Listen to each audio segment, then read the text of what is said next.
and welcome to Dear Hank and John. Or as I prefer to think of it, Dear John and Hank. It's a comedy podcast where two brothers answer your questions, give you dubious advice, and bring you all the week's news from both Mars and AFC Wimbledon. John, what is the elephant in the room? All right, ready? Hank on three. 1, 2, 3. AFC Wimbledon. Giovanni. Wait, what was yours? Giovanni is the name of the hair product in my shower. Oh, you're obsessed with this. That is giving my wife a hard time. Hank really does not like this hair product called Giovanni because of the way that it talks about people's hair. He feels that it is negging on human hair, which he thinks is bad form for a product. I don't feel that way, John. It is exactly what it's doing. It's like, maybe my hair is limp and lifeless. Maybe I do need Giovanni Eco Chic hair care. And I'm not saying it's bad shampoo. I'm saying it's bad marketing. It says, with horsepower expanders to increase body and shine while infusing weightless texture. Texture can't be weightless. What's a horsepower expander? Hair is supposed to not be alive. These are all great points, Hank. For one, am really glad that my hair is limp and lifeless, because if it weren't, I would have yet another organism that isn't me on my body to contend with. Yeah, what I need is erect, vital hair. No, I don't want that. No, Hank, the actual elephant in the room this week, of course, it has to be AFC Wimbledon, the biggest elephant in any room. It can't be AFC Wimbledon. Hank, that's the whole end of the podcast. We can't wait till the end of the podcast. We have a level 1 AFC Wimbledon emergency announcement. Every now and again, Hank, Wimbledon cannot wait until the end of the podcast. AFC Wimbledon, through a beautiful and excruciating 0-0 draw, have ensured that they will be spending another season in the third tier of English football. Oh my gosh. Just an unbelievable turn of events. Meanwhile, Milton Keynes not going to be in League One anymore. Well, in fact, Hank, I got this wonderful email from Jessica. It's the single best email I've ever received. Could you save something for the end of the podcast? Dear John and Hank, I was looking at a map of London recently, and I found Wimbledon and saw where Plough Lane is and where Kingsmeadow is, and it helped me visualize some of the places that you've talked about on the podcast. But I searched, and I could not find Milton Keynes on that map of London. So my question is, where is Milton Keynes? Oh, wait, never mind. I found them. They're in League 2 now. No. Jessica. That's harsh. I don't know what you do for a living, but you should be in the burn business. Oh, that's hard, John. That's hard. Hank, as you know, I don't like to negative root, but I also don't believe in absolutes of any kind. There are always exceptions.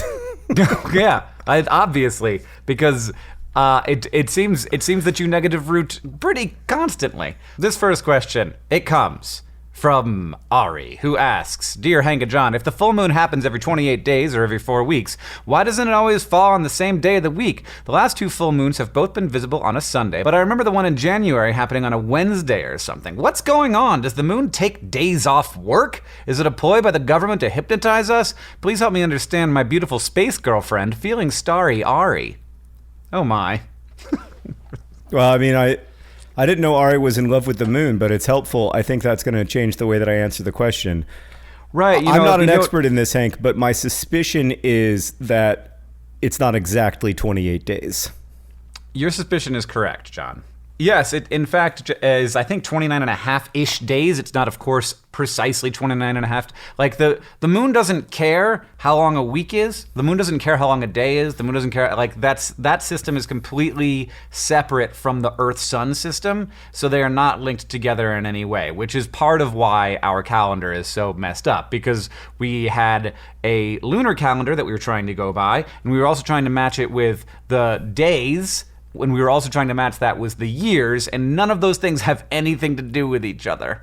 Right, which is super weird, but it makes me wonder, Hank, what does the moon care about if it doesn't care about days? I think does it care about all of us? Oh, no. So now I have the official number, John. Okay. A Synodic Month has a period of 29.53059 days. And I would like to say that is taken out to a certain number of significant digits, but it doesn't end there. It goes out forever. Right. It is one of those things that has an infinite number, and also that number changes as time goes on. I want a sequel to that Joan Osborne song, What If God Was One of Us, called What If the Moon Was One of Us, that imagines the moon as having thoughts and feelings. Whereas I think that the moon is just a cold, dead rock, and it's really hard for me to get excited about cold, dead rocks. But you do your best. I do my best. Actually, I have news from Mars this week, Hank. It's the first time ever on the pod. I've got the Mars news, or at least some Mars news. So we might double down on the Mars news. This next question comes from Megan, who writes, "Dear John and Hank, it was my 21st birthday last May, and I got quite a lot of money from my family, around 250 pounds, which I think translates to $14,700. Because this was a big birthday, I felt like I should spend the money on something special and something that I could keep, so I decided to think about it. The only problem is I'm still thinking about it, and the money's been sitting in a book for almost a year now." That seems like an odd place to keep your money, Megan, but I'm not here to judge you. Do either of you have any advice about what I could spend this money on? Well, first of all, it's your 21st birthday. Maybe you should spend it starting a bank account. Yeah, no, I mean, I would encourage you to find an institution other than a book to put your money in. Unless you're putting it in The Fault in Our Stars or Turtles All the Way Down, then it's just sort of like an honor that you're bestowing upon John. He doesn't know about it. He doesn't need to know about it. But just it's like a gift to the book god. Let me throw this out there, Megan. One thing you could do as a sort of investment strategy would be to take your 250 pounds and turn it into like 30 copies of Turtles All the Way Down. Oh, and then God. hold on to those 30 copies of Turtles All the Way Down. Delete. No. This is a terrible investment strategy. It's a great way to turn 250 pounds into like maybe 18 pounds 50. Here's what you do. There are things you need. You spend money all the time. You might just spend the money on the things you spend money on, and then you will have more money in your bank account and more things that make your life easier. But what you could do, if you want your people who gave you this money for your 21st birthday to feel appreciated, is maybe be like, okay, maybe I want to learn how to play guitar. And you spend 250 pounds on like a few months of guitar lessons, and then you're like, I can now play 4 chords, which is all that you really need to play most of the songs. And you can basically say, this is a gift that was given to me by a bunch of people, and now for the rest of my life, I can play guitar poorly, which is way better than not being able to play guitar at all. I think that's good advice. If anybody... I think that's good advice, and Hank knows of what he speaks. He, of course, has built a proper musical career around only being able to play 4 chords. I also think that you could maybe just save the money. There's nothing wrong with that. For a rainy day. So either you're going to learn to play guitar, or you're going to save the money, or I still think it's an option on the table. You're going to buy like 25 copies of Turtles All the Way Down. Or you could sign up for Audible, which we'll talk about later in this podcast. This next question comes from Elizabeth, who asks, Dear Hank and John, I'll be graduating college in a little less than a month, and I've somehow managed to be graduating summa cum laude, which is exciting. I only have one problem. I've never remembered what the answer actually is. Is it pronounced laud or laude or some other way, like laude or just loud? I took Latin in high school, and I feel like I should know the answer to this, but the truth continues to elude me. Please help. Not Lizard Breath, Elizabeth Portner. Well, Hank, this is an area of expertise for both of us because we both graduated cum laude, not to brag. We did not. You're making that up. You may have. I graduated cum laude by the absolute skin of my teeth, not summa cum laude like fancy Elizabeth. Oh, yeah. I graduated regular cum laude, the lowest of the laudes. Yeah, I also got the lowest of the laudes. It was a less good sash. There was a sash, but it was less exciting. Right. I think I needed a 3.45 GPA, and thanks to a B+ in Buddhist thought and practice, I ended up with a 3.46. So, Elizabeth, here's my advice. You need to ask everyone in your life, including all of your potential employers, how they would pronounce laude as a way of explaining that you graduated from college summa cum laude. Right, yeah. You're like, it's a super great way to just introduce the topic. You don't want to just like tattoo it on your arm and be like, I got this new tattoo because I'm a big deal. You got to be like, wait, I'm confused about a thing. Help me out. And when they're like, why do you want to know? And it's because I got the best possible thing you can get. Right. Yeah, no, it's like when you ask somebody where they went to college and they say, oh, I went to college outside Boston. And then you barf a little bit in the back of your mouth. And then you say, where? And then they say Harvard. Well, you asked, or they just brought it up. Usually, actually, you didn't ask, but they're like, when I was in college outside Boston, and then you barf in the back of your mouth, and you have to say, where outside Boston? And then they say Harvard, and you're like, oh, that's very impressive. And it is very impressive. And let's face it, if I'd gotten into Harvard, I absolutely would have gone. But like, to say that I wasn't going to get into Harvard would be to dramatically understate the situation. Yeah, no, I did not apply. I did go to school outside Boston, though. So there's that. I can also accurately say that. And people will ask me. In what way did you go to school outside Boston? I went to school in a place that wasn't Boston. Oh, yeah, you went to school like 2,400 miles outside Boston. Correct. Almost everyone went to school outside Boston. It's true. Only our dad went to school inside Boston. This next question comes from Juliana, who asks, Dear John and Hank, in the most recent episode of the pod, Hank mentions that Mars's moons orbit near the equator. This got me thinking, where does Earth's moon orbit? This is our special moon episode, by the way. Like, does it also orbit around the equator? This is kind of bothering me. I love that she said it's kind of bothering me. Like, even Juliana can't bring herself to be that worked up about this, but she did care enough to write in. Yeah, I did.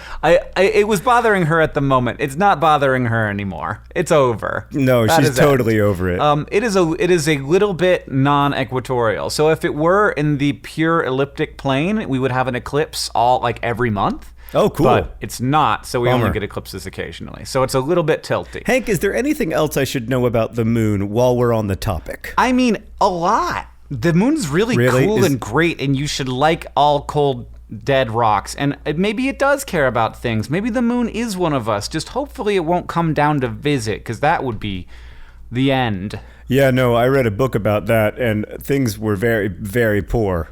Did you read Seven Eves? No, I read a different book about it. Maybe it's a frequent topic of dystopic fiction, but boy, oh boy, did it make me not want the moon to get any closer to Earth than it currently is. All right, Hank, let's move on to this question from Joshua, who asks, Dear John and Hank, if hope is the thing with feathers, which bird is it? Or is it like a dinosaur? Tear down this wall, Joshua. I am so glad, Joshua, that you asked this question, because I've been wondering this for so many years and never felt like the confidence necessary to ask it. All right, well, we can look at the text of the poem, Hank, and we can learn some things. Oh, there's more. That isn't just that one line. I thought that was just that one line was the whole poem. No, it's not a one-line poem. This is the beginning. Hope is the thing with feathers that perches in the soul and sings the tune without the words and never stops at all. So we know that, and then later hope is described as, quote, a little bird, which is also helpful. Okay. So we know that hope is probably not a dinosaur, because it is a little bird. Right. Now, there were little birds in the dinosaur era, but we don't know much about the tunes that they sang. And we know that this is a little bird that sings a tune without words, and that a tune that's encouraging, and a tune that makes you feel lifted up, and a tune that makes you... And a tune that Emily Dickinson is in some way aware of, and can imagine. So it's probably some animal that currently exists, or not an extinct bird, or an imaginary bird. Or a bird that went extinct between Emily Dickinson writing the poem and now, which is totally possible because there's a bunch of those. Yeah, yeah. I wouldn't say necessarily a bunch. I'm betting it's a passenger pigeon. But definitely that is one of the ones that isn't around. I don't know what a passenger pigeon sounds like. Couldn't tell you. Well, fortunately, Hank, I have here right now the sound of a passenger pigeon, the sound of its song, as recorded by the Smithsonian. Did you just Google that? No, I just have it on my computer at all times. Oh. Where drapes of moss wrap you in their mystery. Hold on, you have to listen to an ad first. You don't have YouTube Red? Come on. I do have it. This is not on YouTube. This is on the Smithsonian.com. Oh my God! This ad doesn't end for 14 seconds. Forget it. It's not even worth the. It's not even worth the I got joke. one on YouTube. This is the story of the last passenger. Nope, that's the story of the last passenger pigeon. I don't want to know about Martha. That sounds very sad. Just tell me what they sound Well, like. Hank, I'm not going to be able to play you any passenger pigeon sounds because Smithsonian wanted me to watch a 30-second ad, and I mean, in this day and age, that's just impossible. We have a podcast to make. It's too much of my life. 30 seconds. I can't. The last time I watched a full 30-second ad was like 2006. The idea that educational institutions, and I know that I'm coming at this from an extremely biased perspective, but have to use advertising to support themselves, to me, just seems deeply unjust. Can't we support these things? I don't know, like the Smithsonian and certain YouTube channels that are educational in a way that they won't have to worry about money. Can't society do that? I completely agree, Hank. And also, I would like to say a huge thank you to Audible for sponsoring today's podcast. Yeah. Yep. I appreciate that. It does help us make our educational YouTube videos at SciShow and Crash Course. McKay asks, Dear Hank and John, I'm sorry I said your name that way, McKay. I'm worried about Leon Musk. He never tweets anymore. Is he unwell, perhaps from eating upwards of 400 Snickers bars? Or has he somehow misplaced his antipathy for Mars exploration, which was his defining characteristic? Back in town, McKay. Hank, when Leon Musk first appeared on the scene to advocate for an Earth-only human species until at least 2028 so that this podcast can be renamed Dear John and Hank, its true and rightful name, I remember you saying that Leon Musk was just going to be a flash in the pan, somebody who didn't spend 13 years on Twitter ceaselessly advocating for a one-planet solution to the human species. And I was convinced that you were wrong and that I was going to keep that bit alive for 12 years. And this is surprising and difficult to admit, but you were right, Hank. Almost every time I've ever believed in my heart that I had found the solution to my social media malaise, I have been incorrect. It is interesting, those moments when I'm starting a new thing and I'm so excited about it, and it's like, this is gonna be, I got the long-term fuel here. I really know what I'm up about now. Yeah. And then it fades, and you find a way to either make it sustainable, or you just Leon is hanging out there just in case he's needed. And maybe Leon will be needed someday, and if ever he is, he will be back. Hank, among the blessings that we inherited from our parents was not a blessing toward long-term endeavors. I mean, is that because our parents were not great at long-term endeavors? I don't know. I don't know whose fault it is. I'm just saying that you and I almost always get bored of whatever we're doing pretty quickly. Well, except apparently for our 12-year-long video blog project. John, what is Leon Musk doing right now? Like, what's his current job? Like when he's not tweeting, what is he up to? Oh, well, as you know, Hank, Leon Musk is working hard to make Earth the number one and only place that humans live. But that has two jobs, right? Okay. There's the one job, which is keeping humans from Mars. Mm-hmm. So on that front, he's lobbying people in Congress, people in private industry to please just stop trying to send people to Mars in such a hurry. We don't know that much about it. It's dangerous. Like, let's take a pause on this and try for 2029. Right? That's the first thing that he's doing. The second thing he's doing is working hard to try to make Earth a better place for humans for the long haul. Because this whole notion of Planet B, that there's going to be some kind of like backup civilization, is just ludicrous. And so Leon Musk is out there every day talking to members of Congress and people in private industry and saying, we've got to invest in Earth. Hank, I don't know if you saw this, but Jeff Bezos, the CEO of Amazon, I did see this. Which owns Audible.com, which sponsors today's podcast. Yeah. In the interest of all full disclosure. Jeff Bezos said that he didn't know how to spend what he called his winnings from Amazon, now over $100 billion, because he didn't know what kinds of problems to solve with that amount of money. And I have some ideas, as I'm sure you did, Hank, and certainly Twitter had a lot of ideas for him. But he said the main thing that I think we can do is space exploration. And I think that's fine. And Elon Musk thinks that's fine. But I actually think there is quite a bit of work to do here on Earth. Yeah, that's what I think. Yeah, I mean, he had to know, right? That people would be like, there's, hungry people. I do genuinely think think food is available for a price. I think that a lot of super wealthy people don't think that philanthropy can solve those problems. I think that they're wrong, but I think that they think that. I think it's awfully convenient for them to think that. Exactly. And anytime you believe something that also happens to be extremely convenient for your worldview, you have to interrogate why you believe it, right? And that can be a difficult and painful process. And by the way, like, you and I are not in any way exempt from that. Mm-hmm. Yeah, absolutely. And I guess what I didn't realize is that Elon Musk is just independently wealthy. Like, he doesn't need a job. He could just be out there at Congress knocking on doors. No. I pay him. Oh, he's your lobbyist. Yeah. This next question comes from Dustin, who asks, Dear Hank and John, for the last year or so, I've been endeavoring to make the word toast a popular greeting. I'm not going to read the rest of this question. It's just not going to happen, Dustin. Yeah. But I do like your name-specific sign-off, the wind, Dustin. Because it's dust in the wind.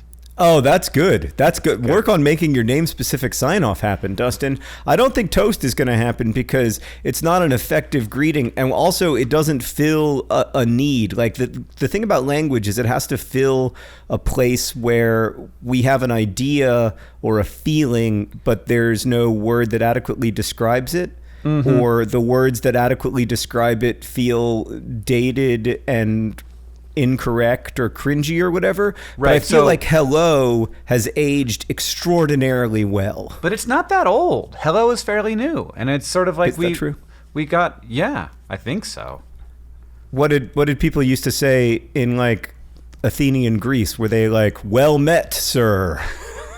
They were just like, sup. What? They said sup? Sup. Sup is a greeting that did not... What's that? That's what they said. Yeah, actually, now that I think about it, why not make toast work? Like, sup worked I've for got like a plan, 10 years. Actually. I thought that I was just going to mock Dustin, but now I feel like I have a plan. First, you have to change culture so that a thing that we do when we see each other, instead of like waving or fist bumps or whatever, because these things change. Fist bumps weren't a thing when I was a kid. This is all very new. Is you have to have the thing be giving someone else a piece of toast. And so that becomes the thing for a while, is like like you have a bag full of toast, and every time you see somebody you know, you have to throw a piece of toast at them. And then language will evolve, because that's super inconvenient to just have the word toast be the thing you say instead of pegging somebody with hard bread. Right. So for the first generation or so, we're just going to have to institute this social convention where everyone gives each other toast. Hank, I'm going to stop myself right there, because what we are risking is the next time we do a live show, a lot of people bringing us toast that won't even be warm anymore, because it will have been toasted hours ago.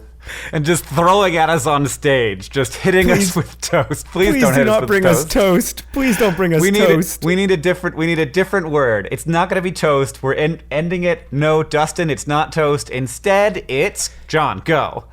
Snickers. Yeah, probably Sharpies, the best one. Diet Dr. Pepper. Diet Dr. Pepper sounds dangerous. Sharpies is at least useful. 100,000 frequent flyer miles on Delta. That's like the standard gift exchange whenever you see someone. It's like, hello, it's nice to see you. I brought you 100,000 frequent flyer miles as a way of saying greetings. It's real good. Oh man, I do. God, I did just name all of the corporations I have deep, abiding, Yeah, almost right? romantic relationships with. Like corporations that when they do something really wrong, I feel like I've done something a little bit wrong. You know, where like if Diet Dr. Pepper has an ad campaign that I don't approve of, or that people will come to me and they'll be like, "Hey, have you seen those new Diet Dr. Pepper ads? They're so stupid." I'll be like, "I know." And I'll feel like it's my fault, like I failed. Which reminds me that this podcast is brought to you by John's Tremendous Brand Affinity. John's Tremendous Brand Affinity, it's irrational, but it's undeniable. I love me some particular corporations. Today's podcast is also brought to you by The Thing with Feathers. The Thing with Feathers, a passenger pigeon? Possibly. And also today's podcast is brought to you by The Call of the Passenger Pigeon. Apparently somebody knows what it sounds like, but we couldn't figure it out, and so we're just going to have Nick edit it in here. Unless it doesn't exist, in which case Nick is going to edit in the sound of a different bird, and we're all just going to pretend it's a passenger pigeon. And lastly, today's podcast is brought to you by the Lunar Month. The Lunar Month, 29.5 something days. Yes, accurate-ish.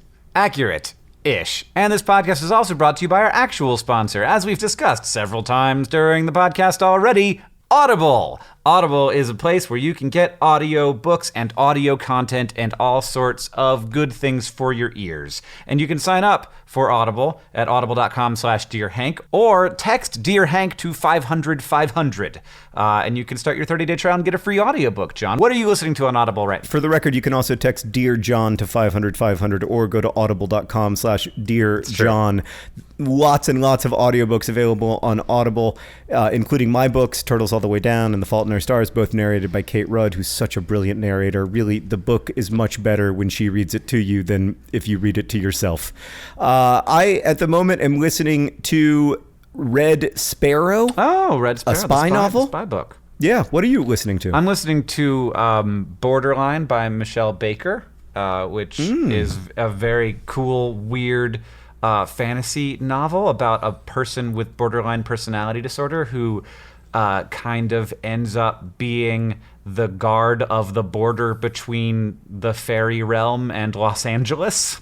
Oh, wow. That sounds cool. Kind of like a border security agent for that. And it's a sort of, it's a mystery novel, mystery fantasy novel. It's very, very cool and weird. And it's first in a series. And I'm enjoying it a lot. That's great.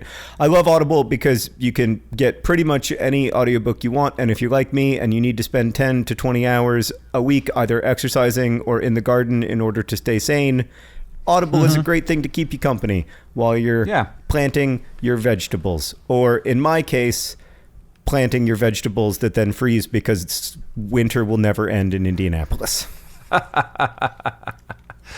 And they've got basically every genre of content. They've got business stuff. I've listened to lots of science books, classics, fiction, history, romance, thrillers. I'm sort of slowly making my way through every Michael Connelly book, which I've enjoyed tremendously. I even found a 3-pack of 3 Michael Connelly books, and you can get the whole 3-pack with just one Audible credit. So there's a pro tip. Sometimes you can find packages of audiobooks together. So you could do that at audible.com/Dear Hank or text Dear Hank to 500-500 to get started on Audible today. Dear John also works. Thank you again to Audible for sponsoring today's podcast.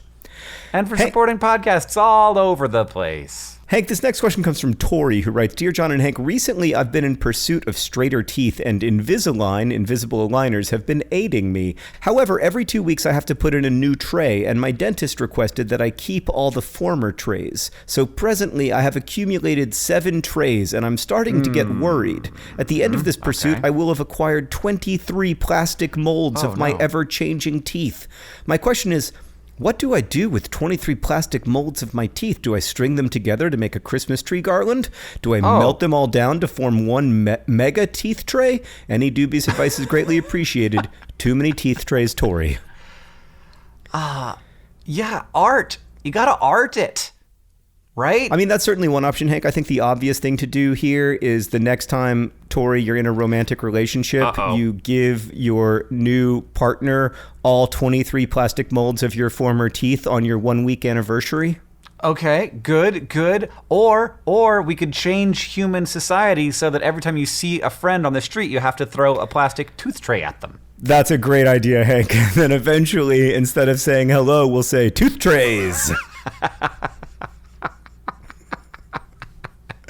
The other thing I like about that idea, Hank, is that it increases the possibility from 0 to unacceptably high that at some point in the future, someone will give us a tooth tray when we are doing live shows. So I want to, in advance, tell you... Any non-zero number is unacceptably high. Like, that used to be 0. We used to be in the wonderful Exactly. world where there was a 0% chance of anyone ever giving us their dental equipment, and now we are not in that world anymore. Man, I can't tell you how much I want to go back to that past where I was definitely never going to get a stranger's dental trays. All right, Hank. I believe that you did this to yourself, John. I guess so. And Tori, I'm with Hank deep down. You should definitely art this situation. Hank, before we get to the all-important news from Mars and AFC Wimbledon, we need to issue one extremely important correction, which is that as 200,000 people wrote in P&P in a sign-off last week. Somebody signed off P&P, comma, their name, and Hank and I thought it had something to do with drugs and partying and young people, and we were just out-of-touch middle-aged people. But in fact, the explanation is so much more obvious, which is that P&P stood for Pumpkins and Penguins, an inside Dear Hank and John joke so old that apparently both Hank and I have forgotten it. More evidence that we are well and truly middle-aged. My favorite part of this letter, particularly from Anne, is that she said, "OMG, P&P obviously means pumpkins and penguins, you actual doofazoids." I know. So now I have doofazoids. a word doofazoid in my life, which is a huge gift, Anne. Thank you very much. Yeah, thank you, Anne. I am a doofazoid, and I need that word to describe myself so much. Like, yeah, I've already started using doofazoid to describe myself to my children, and of course, immediately they got it, and they were like, "Yes, that is our dad." That does describe him. What happened to me is I thought Pride and Prejudice, and I couldn't get it out of my head, and so I couldn't think of anything because that's what P&P is in my, pre-Dear Hank and John life. Sure. Well, Hank, before we get to your news from Mars, I have a bit of news from Mars, which is that, Hank, you may remember that a while ago, 6 or 7 human beings went to live on the side of a volcano in Hawaii for a year inside of a very small dome in an attempt to figure out what it would be like to spend a year in a very small dome on Mars. And those people, it turns out, all along, we're sending recordings once a week to a radio reporter who has now turned it into a podcast called The Habitat. And it is, I think it's 7 episodes long, and it's very, very enjoyable, and also a fascinating glimpse into how social dynamics start to work when people are extremely isolated and have to live with each other for a year without really much of any input from the outside world. So I really enjoyed it, and I recommend checking out The Habitat. And in other Mars news, the big Mars news right now is that when this podcast comes out, the Mars Insight lander will have launched, hopefully, and everything will have gone according to plan. So we're recording this on Friday, so that launch is happening tomorrow for me, and I'm very nervous about it. The Mars Insight lander is going to mostly be studying the interior of Mars, and it's the first lander we will ever have that will basically use those grabby things at the movie theater that you can try to grab a stuffed animal. A skill claw. Yeah, it's basically got a skill claw, and it's going to skill claw some stuff off the lander onto the ground, and then have it sort of sit there unconnected from the lander, and it will be hopefully much easier than an actual skill claw. And it should be said that actual skill claws involve very little skill because they're just programmed to not grab except one time out of 7. It's all lies. And we'll put a seismometer on the surface of Mars to sit there and measure things about the interior of Mars. A seismometer works like this. If you want to know what the land looks like under you, you can send a very powerful shockwave through the land, and by the way that it bounces back at you, you can tell the densities of rock at different depths. But it's, to get as deep as you can, you need a really powerful shock. And in fact, the most powerful shock you can get is an earthquake. And so seismometers work by measuring how earthquakes move through a planet. Wow. And there are Marsquakes, and so basically this thing will sit there waiting for good Marsquakes to happen. And when good Marsquakes happens, that rumbling will travel through Mars and get bounced back up toward the seismometer in a way that will allow scientists to determine the density of rock of the interior of the planet Mars, which we have no idea. So Mars it doesn't have plate tectonics. It has not had plate tectonics for a long time or maybe ever, but it does. It is geologically active. It does have earthquakes, and we don't really know why or how or what's on the inside. And so this will allow us that first glimpse beyond just like basically a few feet below the surface. Well, that's really exciting, Hank. It's going to be cool to know what Marsquakes are like. It never occurred to me until I heard you say that earthquakes are an Earth-specific phenomenon. Yeah, well, I mean, it was sort of a decision people had to make. Were we going to call them earthquakes on the moon and earthquakes on Mars, or were we going to give them moonquake and Marsquake? And we decided to go with moonquake and Marsquake. I dig it. I like Marsquakes. So the news from AFC Wimbledon, Hank, as already noted, AFC Wimbledon have secured League One status for next year with 52 points and exactly 52 points. They play on Saturday, and if they win, they'll end the season with 55 points, which will be great. But it doesn't matter. It doesn't matter at all. I don't care in the least what happens on Saturday, as long as nobody gets hurt and everyone has a good time. They secured League One status with a 0-0 draw against Doncaster that was maybe the most excruciatingly slow 2 hours of my life. Doncaster never seemed very close to scoring, but that did not stop me from worrying. It was extremely tense, and the celebrations... You only got to get close once. That's right. The celebrations at the end of the game were really, really wonderful. It means a lot to Wimbledon fans to stay up. Of course, it means that we're only 1 year away now, hopefully, from the opening of the new stadium, the new Plough Lane, which will completely transform Wimbledon's ability to compete in League One and perhaps beyond. So if we can just find a way to stay up for one more season, then we'll have the new Plough Lane and all of its opportunities and revenue and fanciness to help us, grow from there. It's been an incredibly stressful and difficult season, not least for the players. The manager, Neil Ardley, said after the game that having been through a playoff final and now through a real relegation scrap, that this was far more stressful on every level. It was really hard for the players. And I went through on Twitter after the game and thanked each of the players, because I know that it's been a really hard season for them, and they really have stayed together, and that's why Wimbledon are going to have another season in the league, in League One. So I'm really psyched. I'm really relieved. Now, of course, the question immediately turns to, will Wimbledon be able to hold on to their star players, especially Lyle Taylor, who has interest from championship clubs in the division above where we are now. So that may be, it's hard to tell, Lyle, after all he's done for this team, that he can't play at the highest level that he can play at. So I don't know. I don't know if we'll be able to hold on to him. And then George Long, the goalkeeper, who also had a wonderful season, is on loan from Sheffield United. So we don't know what's going to happen there. It's going to be an interesting offseason, but oh my gosh, is it going to be easier being in League One again? Yeah, I'm very happy.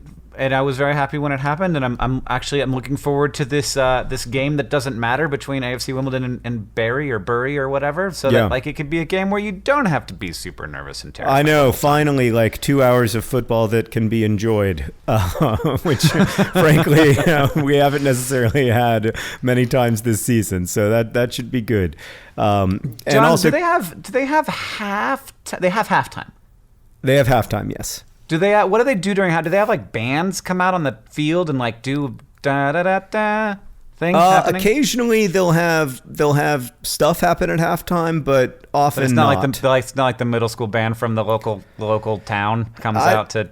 I've never seen that stuff. In particular, although I couldn't say for certain. But yeah, sometimes stuff happens at halftime. Honestly, when I go to a game, I usually spend halftime waiting in line for the bathroom and getting a beer. So you've no idea what happens at all. Okay. Yeah. So I wouldn't be able to tell you for sure. Hank, what did we learn today? Oh, wait, what was your phrase of the week? John, what was your phrase of the week? I'm going to guess that yours was 100,000 Delta frequent flyer miles or whatever you said. No, it was Athenian democracy. I don't even remember you getting Or that in. Athenian Greece or whatever I said. Oh, right. Yeah. Okay. Yep. You did talk about that. I squeezed it in. Of course, I have no flippin' idea what yours was because I never listen to what you're saying.